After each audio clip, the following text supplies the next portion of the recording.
I spent weeks secretly repairing my stepson's childhood treehouse, even rebuilt the ladder with my bare hands. On his birthday, I took him out back to surprise him. He looked me dead in the eye and said, "Why would I want anything from a nobody like you?" His friends filmed it and laughed. My wife whispered, "You should have asked me first." I just nodded. Last night, she was crying at the foot of my bed. 28 missed calls. I cut all the rungs off the ladder with a handsaw, one by one, until my knuckles were sore. I did it in the dark, just after midnight, standing barefoot in the backyard while they all slept. The treehouse was old, rotting, held up by guilt and termites, but I fixed it. Quietly. Lovingly. For weeks.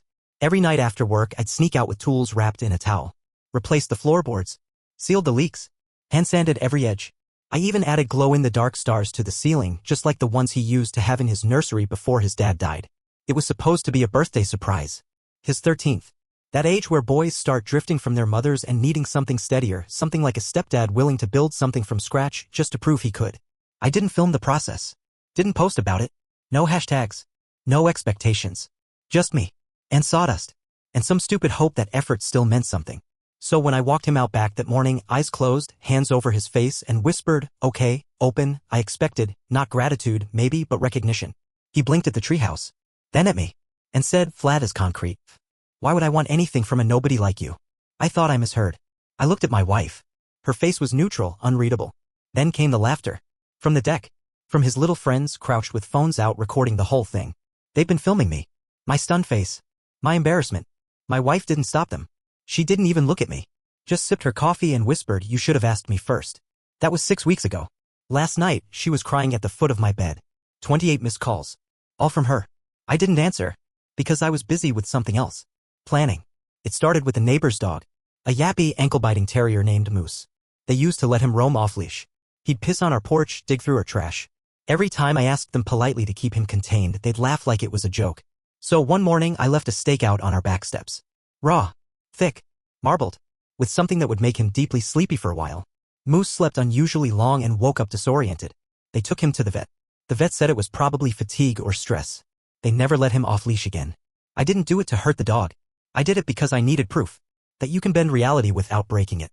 That fear works better than confrontation. That slow ruin is more satisfying than rage. I started sleeping in the basement after the treehouse incident.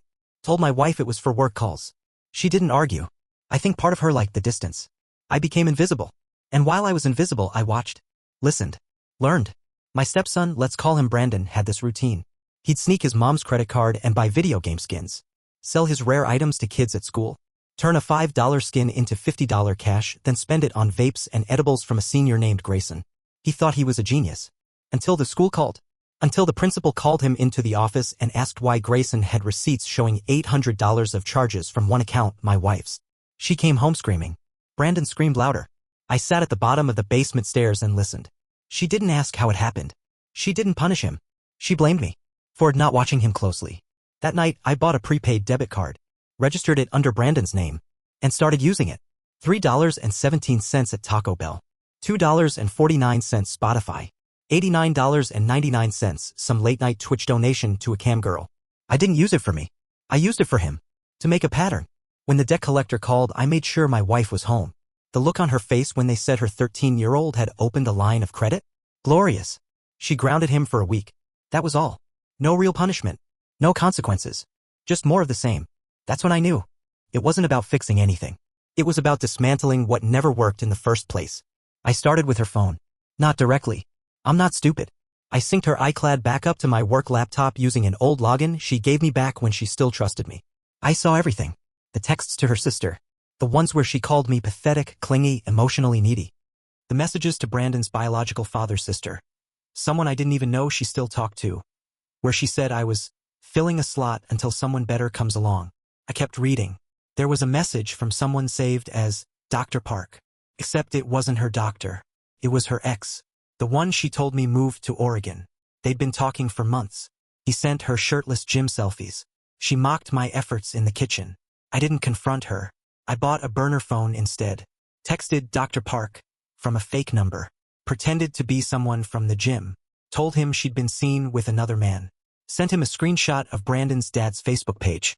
Then sat back and watched the trust fray. I wasn't destroying her life. I was just giving her matches. She did the rest. 3 weeks ago, Brandon came home from school with a black eye. Said he tripped. Said he ran into a locker. My wife believed him. I didn't, so I checked the ring cam footage. Saw him standing outside after school, waiting for his friends. Saw a bigger kid walk up. Saw Brandon get punched so hard he hit the curb. I reverse image searched the kid's face. Tracked him down through school club photos. His name was Daniel. Daniel's mom was a teacher. Daniel's dad was a cop.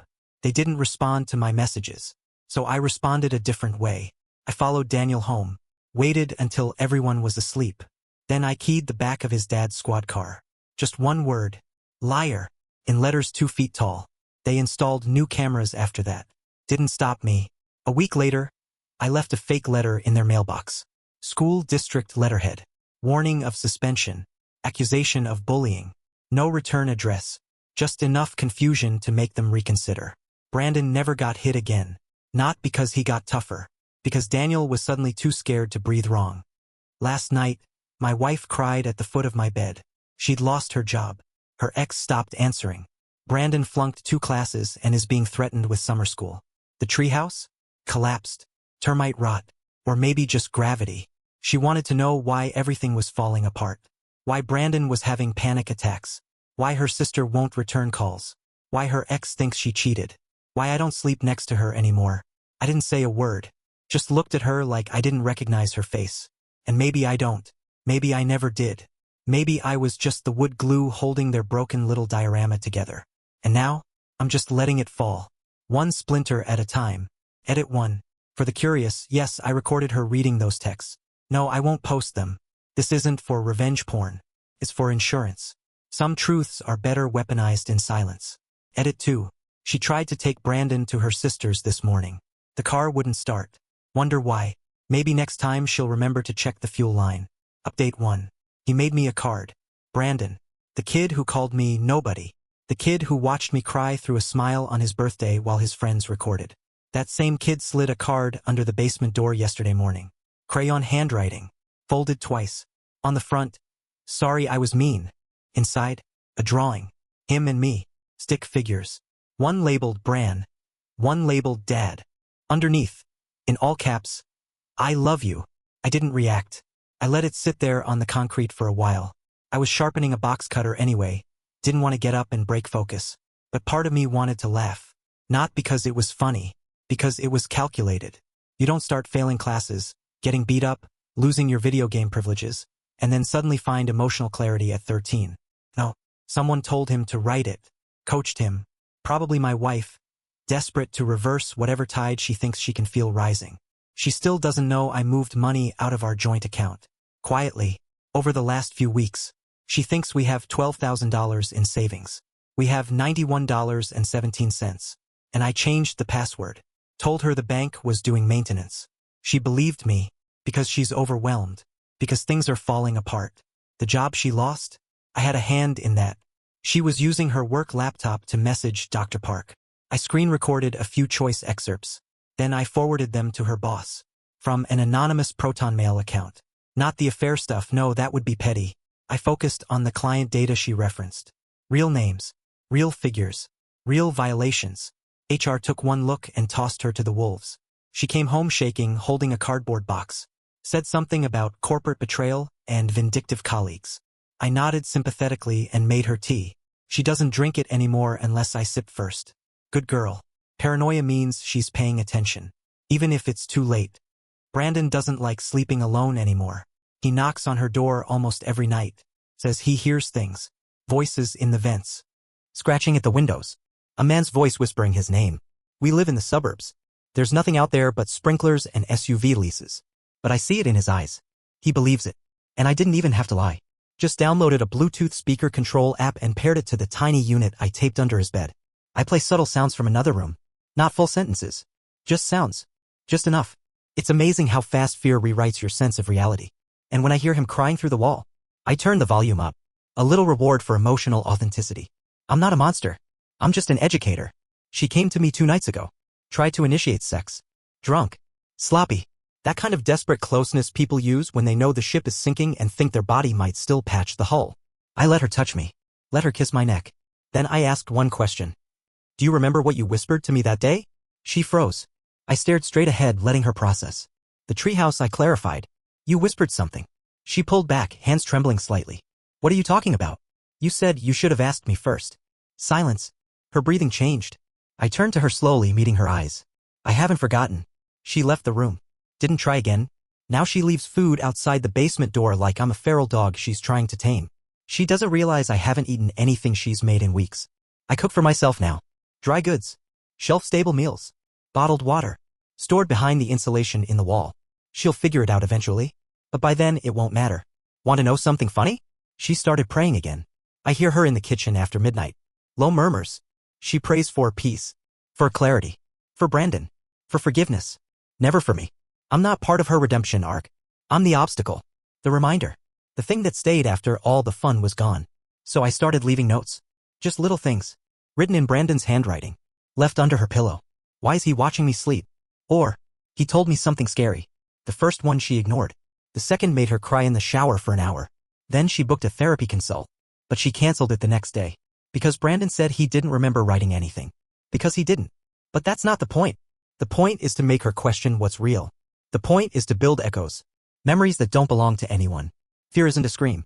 It's a whisper you start hearing even when the room is silent. I've started working on the treehouse again. Not to fix it. To finish it.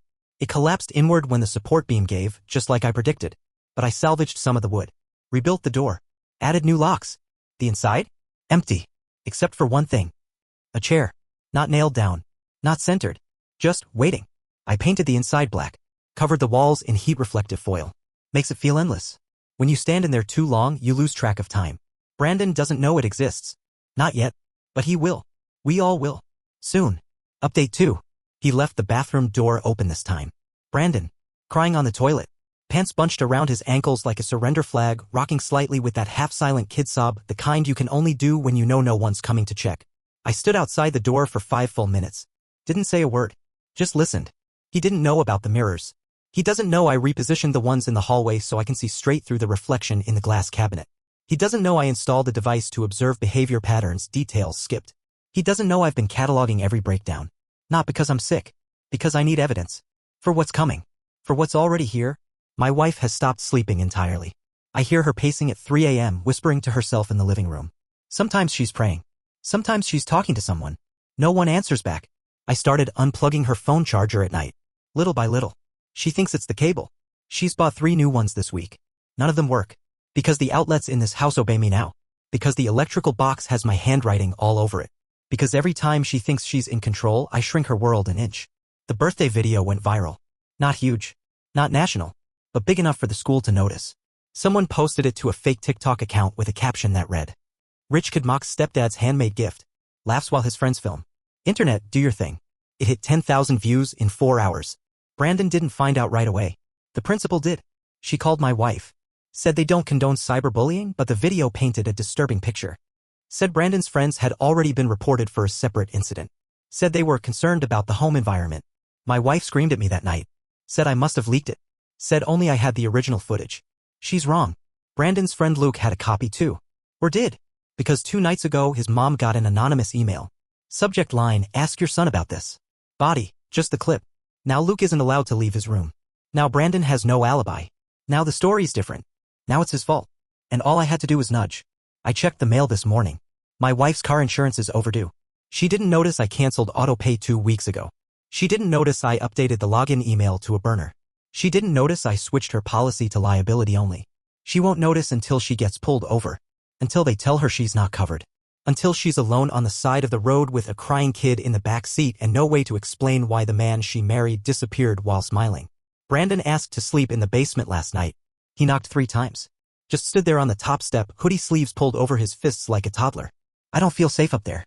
I didn't say yes. I didn't say anything. I left the door unlocked. He came down around 2:30 a.m. Curled up on the floor by the laundry machines. No pillow. No blanket. Just silence. When I woke up, he was still there. Staring at the ceiling like he'd seen something in his dreams that refused to leave. I left a protein bar on the dryer. Didn't look at him. He didn't say thank you. But he ate it. Progress. You're probably wondering where this goes. Why I'm documenting every step like it's a roadmap instead of a confession. The answer's simple. Because you can't kill a family that's already dead. You can only rearrange the bones. You can only decide which parts to bury and which to display. I don't want them hurt. Not permanently. I want them hollowed. So they can finally hear the echo of everything they laughed off. So they can finally taste what it's like to build something for someone who spits in your face and calls you nobody. I built another room. Not in the house. Under it. Crawlspace conversion. Took weeks. Insulated. Padded. Soundproofed. One cot. One chair. One light bulb on a timer. It's not for punishment. It's for reflection. For when words stop working. For when they finally ask the question I've been waiting for. Why are you doing this? I'll take them down there, one by one. Let them sit in the quiet. Let them feel the stillness that used to live inside me. The stillness they replaced with humiliation. They'll be safe. There's water. Ventilation. A way out. They just have to find it. She tried to apologize last night. Made dinner. Her old go-to lemon chicken with rosemary potatoes. Even used the linen napkins. Sat across from me like we were normal. Said, I miss you. I nodded. Said, that's fair. She tried to reach for my hand. I pulled away. Said, let's talk again when we truly understand each other. She cried again. But softer this time. The kind of crying people do when they know they earned it. There's a journal in Brandon's room now. I bought it. Left it in his backpack. Wrote the first entry myself. Dated it 2 weeks ago.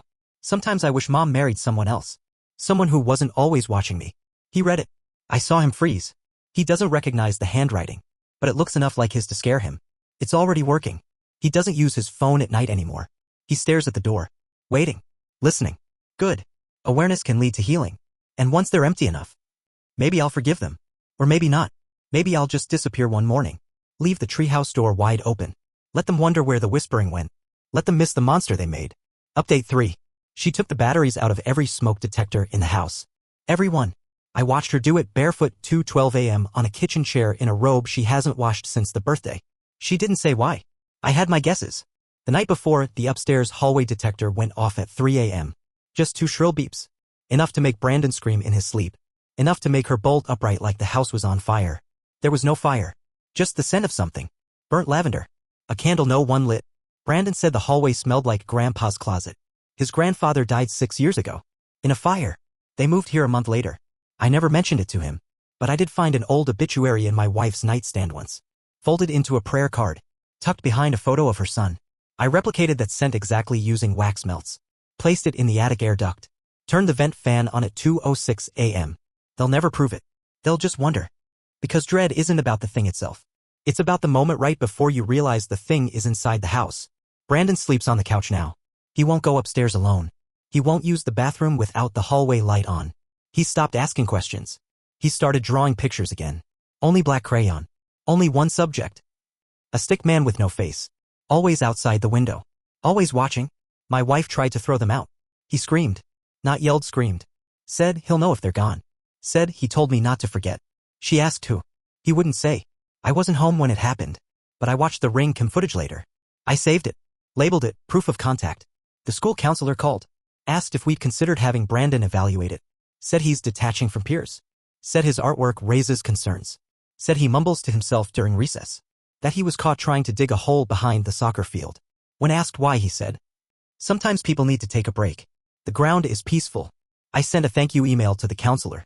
Attached a PDF of a mental health article. My wife asked me why I didn't mention it sooner. I told her I'd assumed she was handling it. She apologized. I forgave her. That night I bought a shovel. Left it in the backyard. Just visible enough from Brandon's window to catch his eye. She finally asked me. The question I've been waiting for. Why are you doing this? We were in the garage. She'd been looking for a box of old Christmas lights. I was standing behind her. She turned around slowly as if she just remembered something important. Like maybe I was part of the list she forgot to check. I didn't answer. Just tilted my head. Like I didn't understand the question. She didn't push. She never pushes anymore. Because pushing implies she thinks I'm still soft. And there's no softness left. Only plans. Only final steps. I added a second door to the crawl space. Hidden behind the washer.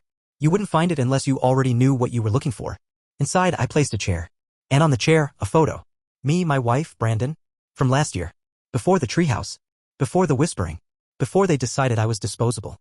I cut myself out of the photo. Burned the edges. Taped it to the wall with one sentence scratched beneath it. This is how it started. There's no camera in that room. No speaker. No smell. Just silence. Sometimes that's enough. Sometimes that's worse. The internet hasn't forgotten the birthday video. A parent reposted it in a bullying awareness group on Facebook. It's been shared 12,000 times. The caption this time? Heartbreaking. Stepdad builds treehouse from scratch. Kid and friends humiliate him. Is this what parenting has become? The comments are brutal. People calling Brandon a sociopath in training. Calling my wife the reason good men stop trying. The internet reacted strongly. One comment even mentioned the school. Said the administration protects cruel behavior. Principal had to disable comments. Now there's talk of a student mental health audit. Mandatory family interviews. Letters home. My wife blames the internet. Brandon blames me. I blame the truth. For finally growing teeth. This morning, she unplugged the fridge. Said it was wasting energy. Said she'd heard it making noises at night. I told her it's always hummed. She said no. It's different now. It sounds like breathing. I didn't argue. I just opened the fridge. Took out the milk. Poured it down the sink. It wasn't spoiled. But it would be. Like everything else in this house. Everything else they tried to hold onto. She wants to leave. I heard her on the phone with her sister. Said she might come stay for a while. Just to clear her head. Said she might bring Brandon. Might start fresh. I left a note on her pillow that night. Just 5 words. Scrawled in her own handwriting, copied from a journal entry she wrote 2 years ago. I am the bad thing. No signature. No context. She found it. I heard her panic, then cry. And that was enough. That was the beginning of the end. Final update. She left the front door open.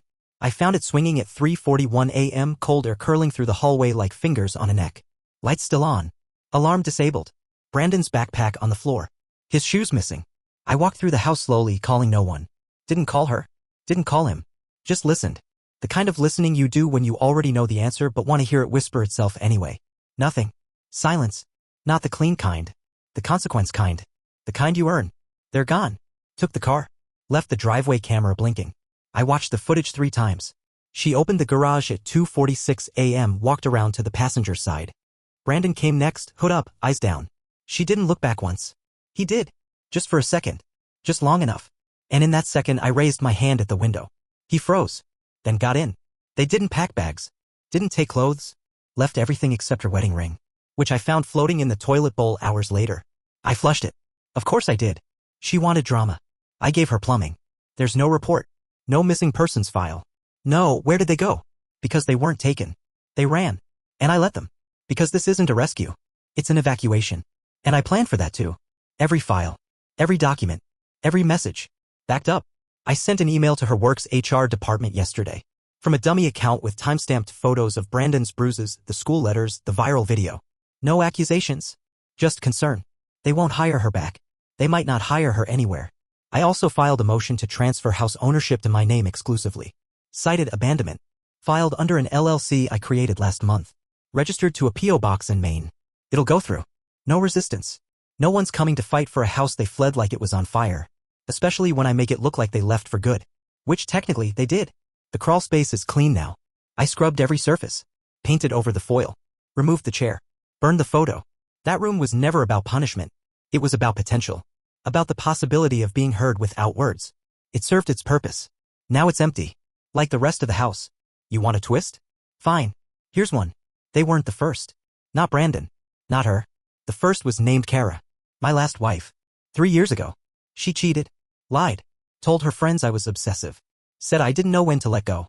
She ran too. But she didn't make it far. Didn't take the kid with her, either. That one had a daughter. Quiet thing. Doodles on everything. Drew clocks without hands. She left the kid on my doorstep like a package. Said I wasn't fit, then disappeared. Tried to take me to court later. But it didn't stick. Because people like her never leave without leaving pieces behind. Because people like me? We collect those pieces. We organize them. We wait. And when the world spins back around, we own the board. I'm not violent. Never have been. That's not what this was. This was precision. A long breath held through disappointment. A step-by-step correction of imbalance. You can't punish people for being human. But you can remove the illusion that they matter more than you do. That their comfort is a right. That love is unconditional. Because it's not. Not for people like me. Love is a system of measured exchanges. If you give me mockery, I give you doubt. If you give me silence, I give you mirrors. If you give me a birthday betrayal in front of cameras, I give you a house that whispers back. Brandon will remember what really happened no matter what she says. That I was cruel. He'll remember the whispers. The drawings. The shovel. The room. He'll tell someone someday. And maybe they'll believe him. Or maybe they won't. But either way, the scar's there. Not physical. Psychological. The kind that hums when you're alone. The kind that makes you wonder if you were the problem after all. The house is mine now. Every inch. Every wall. Every hallway I rewired, every outlet I mapped, every inch of plumbing I traced. It's quiet. Not peaceful. Just honest. Sometimes I sit in the rebuilt treehouse. I added a second floor. No ladder this time. You have to climb it, right? Earn it. I sit up there and drink black coffee and watch the wind bend the fence posts. Sometimes I think I see Brandon's face in the upstairs window. Just a flash. A trick of memory. But then I remember it. He looked back. And I waved. And that's all I ever needed. You want a final line? Something to wrap this up? Fine. Here it is. Some people plant flowers. Some people plant bombs. Me? I plant doubts. And if I've done this right, they'll bloom forever.